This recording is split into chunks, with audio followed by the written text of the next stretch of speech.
Both players here in the 10-2 bracket. A win here would likely make them 1 win away from top 8. And you got to wonder, both of these players probably have a pretty good idea what they're playing against. Absolutely. Dylan starts the turn 1 Thoughtseize. We'll see where Jadine's at. She has Maelstrom Pulse, 3 lands, Fatal Push, Grimflayer, and it looks like an Inquisition of Kozilek. Dark Confidant at the back there. Almost. The great one. So, pair of 2-drops, pair of removal spells, and 3 lands. It's a very Abzan-style hand. Now, if you had deck lists, you might be inclined to go for Maelstrom Pulse, because if you take that, you might not be able to lose if you resolve a Grimflayer. If you have a Fatal Push, you don't really need to go for Dark Confidant. If you're heavy on Death Shadows, you might just go for one of these other removal spells. The Fatal Push is a reasonable take. Right, so she takes the Fatal Push, and we'll say it passes back over to Jadine. She draws a 4th land.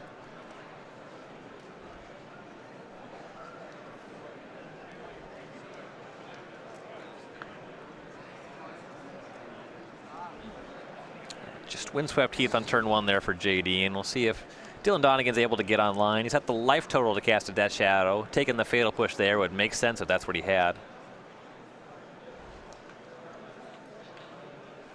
Thinking here on his fetch, yeah, that turn 1 was a full 5 damage. It looks like it's going to be 3 more, sending himself to 12. Double Watery Grave. Yeah, thinks better of getting the red source. Don't need that for too many spells in the deck. And we're going to make Death Shadow early here, and that explains why he would take the Fatal Push, clearing the way for the 1-mana creature.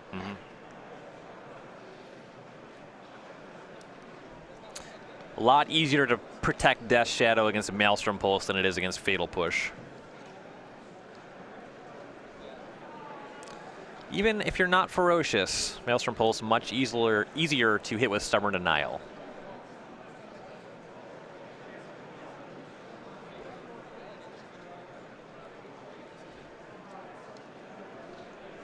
And back over to Jadine. She'll have her choice of 2-drops here. It has both Grimflayer and Dark Confidant. The Dark Confidant is probably better going forward. She'll make that first. I believe that Donegan does have a Fatal Push. Yeah, he has Dismember, so he'll go to 8. Maybe he has Fatal Push and just wants to Dismember. That also makes sense. It makes the Shadow hit harder. Here is a Thought Scour. Dylan scours into a basic island, so he has another land. Swings in. This will be for 5. Jadine down to 14.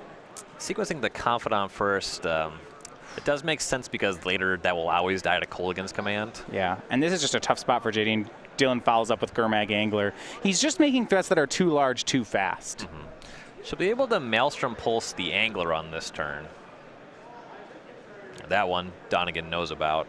Yeah, but there's a risk. You know, right now they're the same size. Maybe Death Shadow is the bigger threat. It's possible that Donegan has some string of cards that means he has lethal Battle Rage next turn. You have to pay mind to that. I don't think it's at the point where you would ever use the Maelstrom Pulse on the Shadow here, though, just because of how cold the rest of the deck is to Gurmag Angler. Yeah, and you were saying that it's just the 2 Pulses and 4 Lilianas. Right. I guess you could grow a Tarmogoyf to 5/6 would be your backup answer. Right, or Chump Block with Lingering Souls. None of these things I'm very excited about. Right.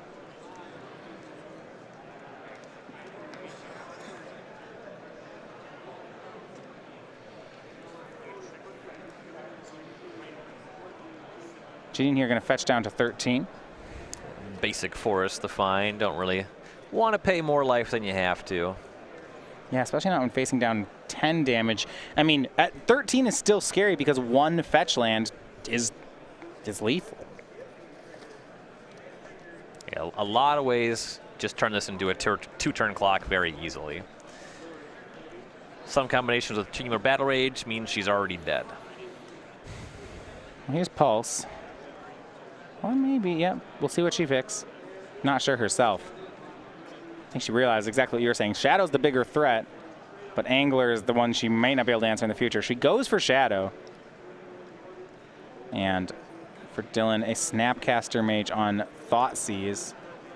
Takes her Grimflayer and Thoughtseize. Will probably take her Grimflayer. Yeah, don't really need to grab that Thoughtseize. He has all the threats he needs on the table. Jadine down to 8. And even if she has a Tarmogoyf to try to block, the issue is that Dylan has a Fatal Push ready. Yeah. I believe that 2 cards are, yeah, Fatal Push, Thoughtseize. It's just going to be hard. She does still have that Thoughtseize, so if the top deck is good, the issue is it can't be Liliana of the Veil anymore because of Snapcaster Mage. Yeah, Thoughtseize. We'll go ahead and take a card from Dylan. Gets probably the push. I mean, Tarmogoyf as a blocker, I don't believe it's actually 5/6 yet, so that's going to be an issue. I'm going to say if she could get one, in theory, she could grow it to 5/6, sit behind it for a while, maybe draw souls. Abrupt Decays away the Snapcaster, goes down to 3. Make that 1. Ooh. Another Angler. Well, she has 1 Pulse left in her deck. And she just needs it. Yep. She can it is a 1-outer. Let's do buy it. time with Lingering Souls. Okay, there are redraws. Not slamming it on the table. Nope. Scavenging Ooze won't do it. Dylan Donegan with Grixis Death Shadow takes game 1. And there it didn't feel like it wasn't the mid-range fight so much as it was an efficiency fight. His cards just came down too fast for her to answer. Yep, and Shadow's going to win those games where you just have the early Thoughtseize and get your threats out quickly. All right. Well, we will look at sideboards when we come back to the match after these messages.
So back here with Jadine Klomparens versus Dylan Donegan. Jadine losing game 1 here with Obzon.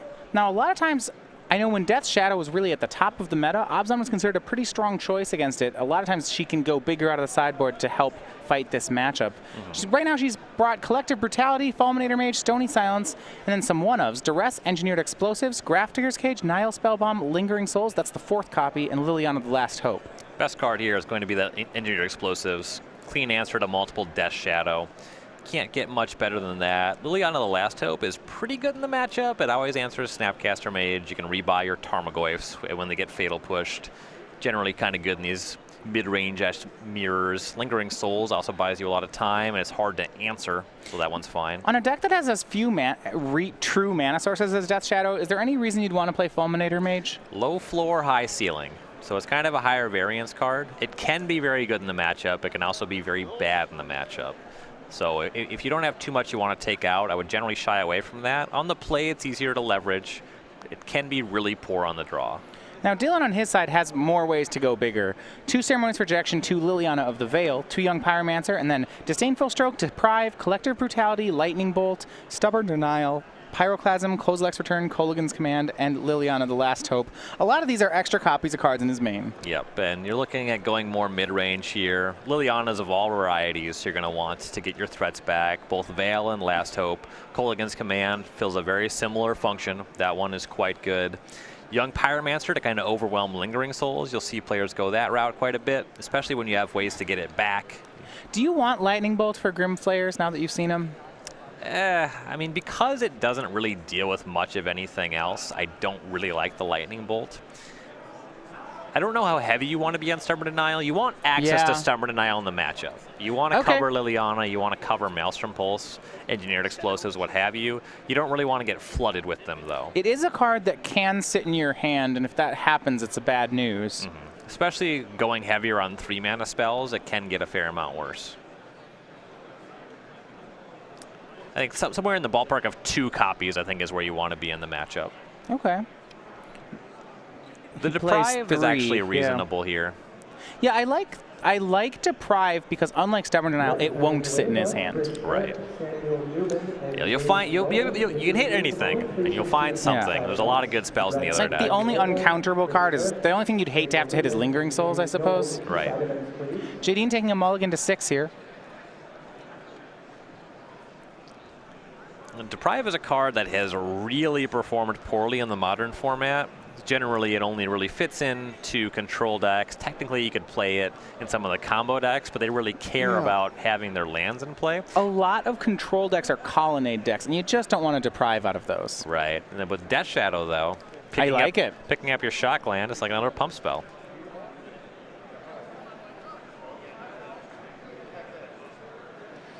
It's a little too tempo negative for a deck like Infect, also kind of hard to cast, but it fits nicely here. All right, so Jadine has capped on 6. We're underway.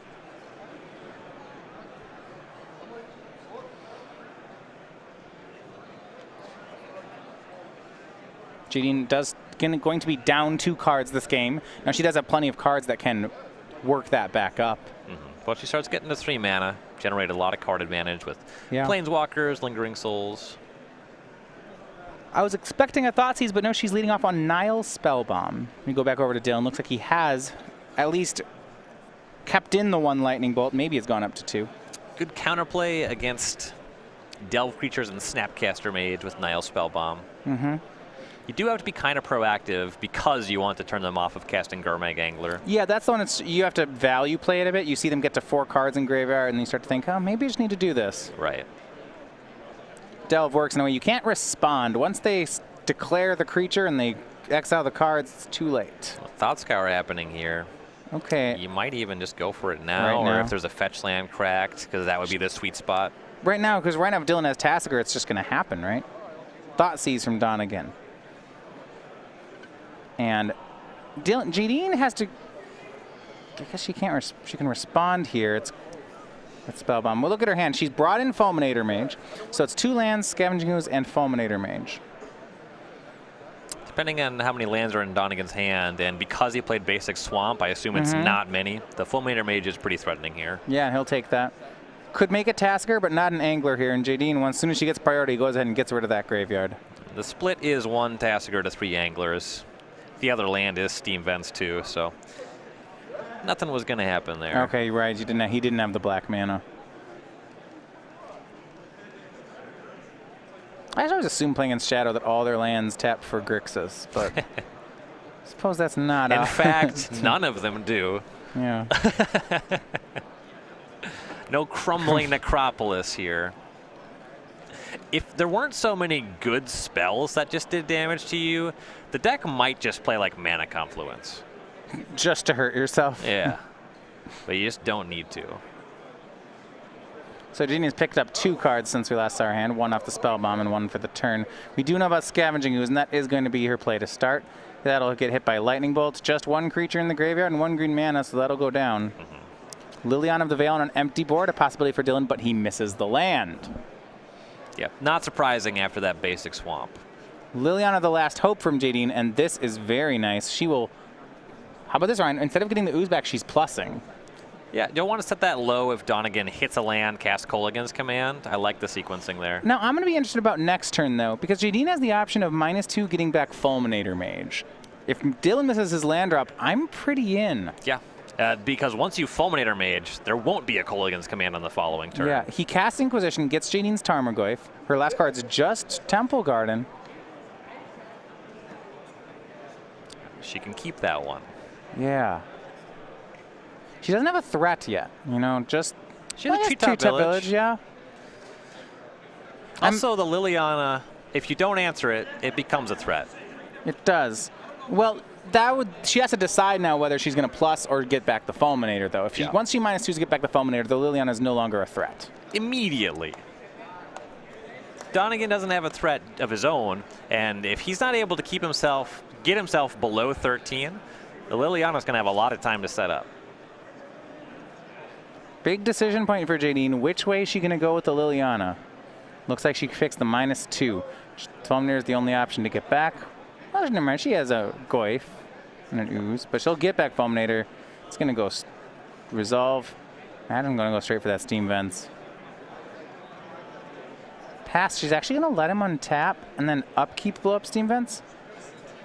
Is there a difference? There's not. If Donegan had an end step spell, you probably would have seen it end step. Okay.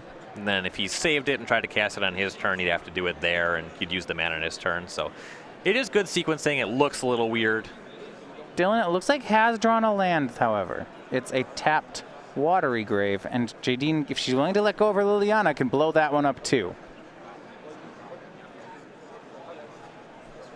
She already has some Treetop Villages online, yeah. But you don't have closing speed. You can't deal with the swamp. You don't really want to enable Death Shadow. Yeah, you'd hate to blow up the Watery Grave, hit him with a Treetop Village twice, and then he goes, Death Shadow, it's a 6/6. What did I do? This is... I mean, depending on what Jadine has drawn, I'm interested in plussing this turn and minusing on the following turn. Okay. If Donegan... Because Dylan didn't shock, he didn't have something to play this turn? Well, you have nothing to play this turn, and you need a third land drop to really punish you in any kind of meaningful way. One of the things he could have when he gets to 3 is just Liliana of the Veil. You have multiple Treetop Villages. You have counterplay against that. That's not really an issue. It's risky, though. I think she's going to take the safer line and just go keep on the Fulminator plan. The problem is if he drew a third land. So she blows up the dual land again, leaving him with just a swamp. 2 cards in hand. She has a land. She can hit him with Treetop Village. But Dark Confidant tapped Temple Garden. Okay, I like that a lot. Yeah, that's a nice draw. If she can start finding some removal spells with Dark Confidant, then it's way easier to just start cracking in with the Treetop Villages. Fingers crossed, no Fatal Push, and there wasn't, so Dylan passes. He's got 7 cards in hand, but just 1 land. Yeah, she drew Blooming Marsh. That one's not great. No, but she's got a lot of pressure. See, setting up 2 Treetop Villages. Wants to end the game quickly before Dylan hits that land. He has a full grip. Yeah, this is a 2-turn clock. Both Treetops, 8, Dylan down to 7. If she picks up a Fatal Push, or has picked up a Fatal Push because of the Blooming Marsh entering this turn, she has this covered through a Death Shadow. And Dylan discarding the hand size, and he's going to pick up his cards. Jadine has done it, kept him off balance long enough, and just forced game number 3. Yeah. We talked about, you said Fulminator Mage, you said low floor, high ceiling. That feels exactly like what happened. Yeah, that was a good Fulminator Mage. Yeah, it combines really well with Liliana, the Last Hope, and you saw it brought back multiple times there. And it looks like both players are reevaluating their sideboarding here. For Jadine, probably moving off Fulminator Mages. You think when she's on the draw, she's going to move off them? I think they're harder to convert. That's definitely true. All right, well, we'll see whether she keeps them. She has gone back to the sideboard, and while she makes that decision, we'll take a short break and be back with game number 3.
on game number 3 here, Dylan shuffling up.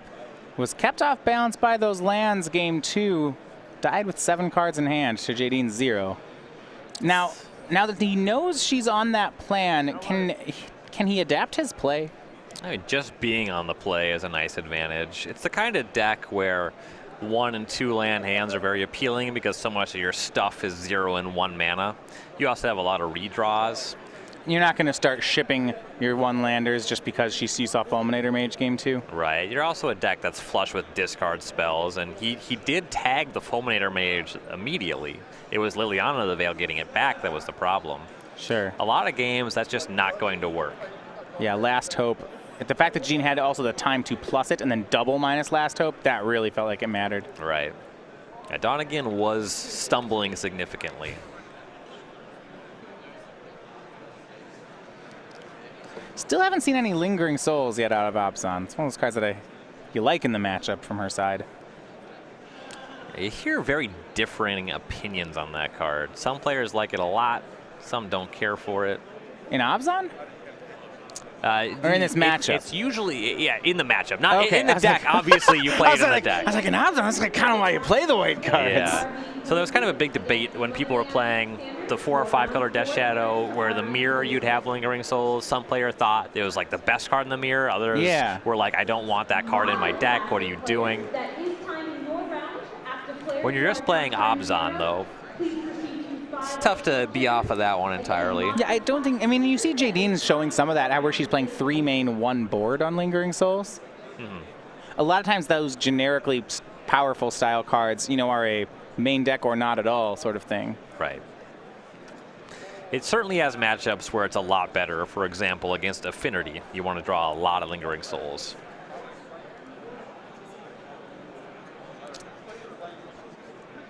Against Tron, not really a factor.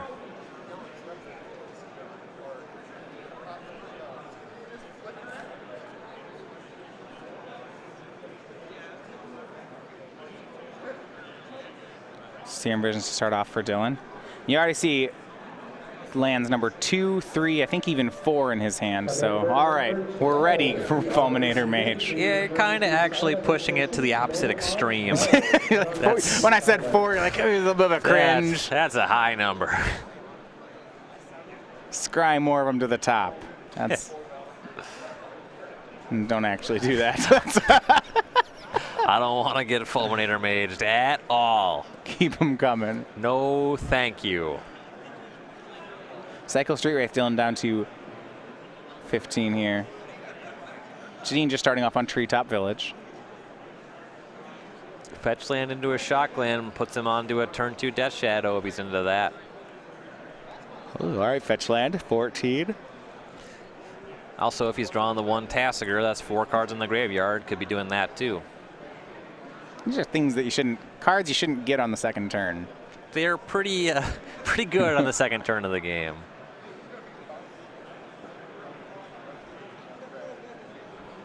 Serum Visions, there we go. Fatal Push was the draw. Scrying, it's an island. I don't think he'll want that one. Maybe the other one, though. Basic Island can definitely get out of here. Doesn't want either. And then we see Thoughtseize. He'll go to 10. We see Jadine's hand. She's got 2 Dark Confidants and a Scavenging Ooze, so many 2-drops. Just 1 more land. Can't take that one, though. At 3, she has Tireless Tracker and Fulminator Mage, and also has a Thoughtseize. A lot of redundancy in the way of 2-mana threats. This hand's not very good to Thoughtseize. Yeah, depending on what's in Donegan's hand, he might even just grab this Thoughtseize. The argument for grabbing Thoughtseize is that right now Jadine has 2 lands, and she has 13 mana worth of cards. So if you take the Thoughtseize, you're leaving her with the most, you're leaving her with 12 mana of spells and 2 lands and saying good luck casting all of it. And I think that's what Dylan's doing. Yep. And if he just has a couple Fatal Push, we know that he has at least 1, he can cover the Dark Confidants really easily. Right, so going back to the math here, 12 mana of cards. If with only 2 lands, Jadine's, 6 turns to cast all of it, and she can't even cast the 3s. If she hits a 3rd land, then it's still 4 turns to cast it all, maybe even more because they don't line up right. She really needs 4 lands to start emptying this hand. Right. So if he can push her with the Dark Confidants, it's going to just be hard for her to hit 4 lands. And just the nature of the cards, too. If there's just a bunch of 2-mana creatures, a couple 3-mana creatures, taking one of those isn't really impactful. Right.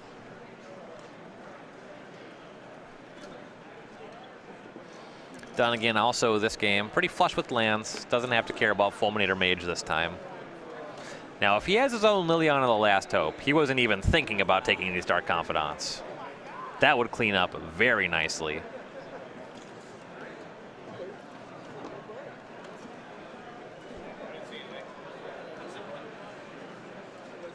Seeing visions from Dylan. He's brought himself all the way down to 7. Yeah, he's fine with that. We'll see Fatal Push, and it looks like Gurmag Angler, so going to keep the board clean, get a threat going, and Jadine, despite having a lot of creatures in hand, doesn't have a removal spell. Right, a handful of stuff that doesn't answer Gurmag Angler, and no 3 land for the 3rd land for the spells in her deck that do. Looks like she did hit a 3rd land this turn, but she's behind on board. This is more of what we saw game 1. Yep. Dylan has just, you look at the cards, Jadine has resolved a Dark Confidant. Dylan has resolved a Thoughtseize, a Fatal Push, a Serum Visions, and a Gurmag Angler. Yeah, it's just, that's the nature of the deck. It's just really efficient. And she does more stuff. That's that stuff advantage we've been talking about. She has Fulminator Mage, can block sack, but Dylan's mana is set up in a way where Fulminator's not going to do too much damage. And Jadine may even, despite having so many mana worth of cards, wastes a mana here, which is really a win for Donegan. Yeah, she just needs to draw into an answer for this Gurmag Angler. Snapcast Fatal Push takes care of the Dark Confidant. Jadine goes down to 12. Draw here's Temple Garden. She does hit land 4, but she's down to 10, behind on the board, and still doesn't have removal. Like Damnation, she would love to have something like that. Yeah, that one unfortunately not available. Yeah. Scavenging Ooze, Tarmogoyf for Jadine. That's a productive turn. Yeah, I like that. It's 2 blockers. It's 4 mana worth of stuff. Dylan Thought Scours himself. I mean, if he just has a bunch of Fatal Pushes again, it's not going to matter. Yep.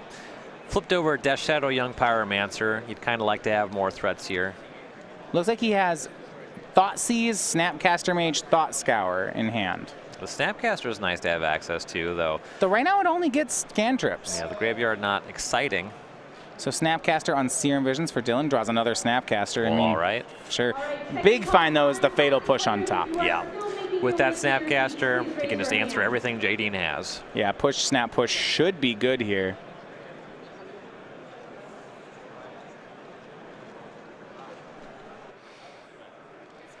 Now, if Jadine could draw a Fatal Push, she could break through that Gurmag Angler and change the texture of the game somewhat.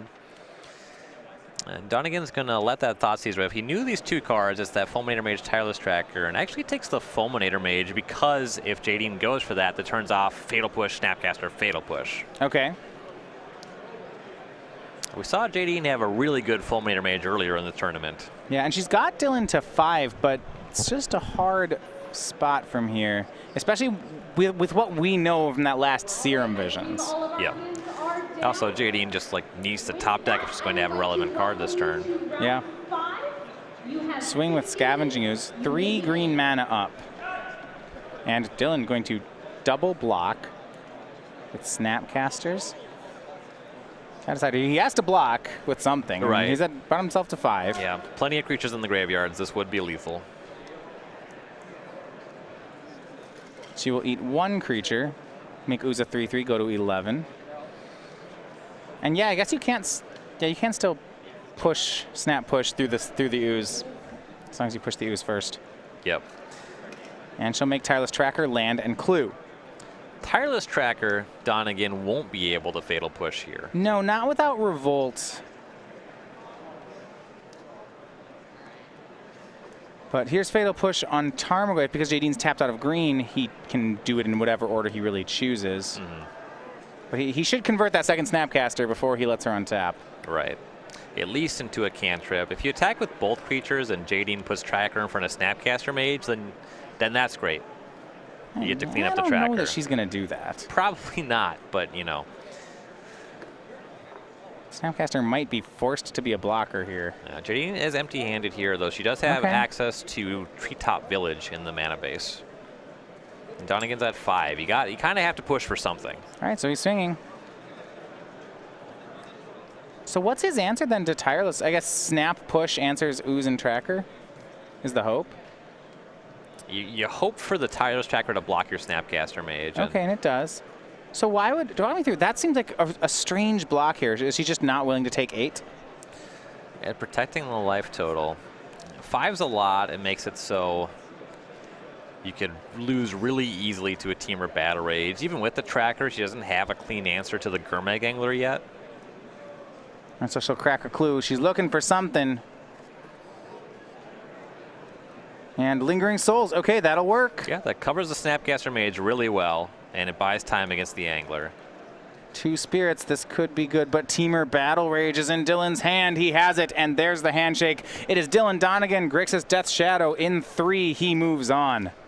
Yep, still 2 rounds to play. Donegan's in Grape Shade. Yeah. Jadine, don't count her out just yet, but she has to win the next 2 most likely. She has to win out, and Ryan, I'm honestly surprised on her side that Teamer Battle Rage, you're not always certain that it's even kept in this matchup.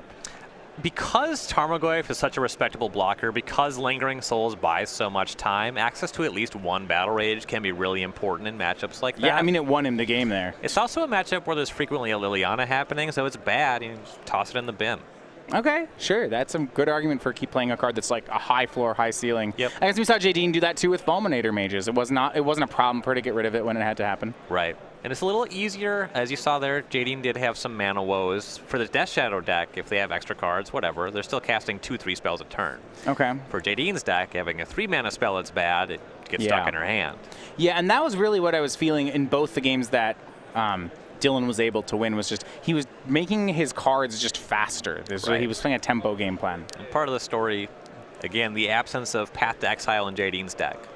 That cost her points. She got run over by some Gurmag Anglers. Yeah, so we're going to see if we can get another match on camera here. Right now, Dylan at 11-2. Looks like one more win could send him in. We are going to go over to our backup feature match where current Silver Pro Daniel Weiser is playing. He's part of Team Tower Games. Right now, he is playing Black-Red Hollow One. Yeah, looks like he has a lot of stuff in play.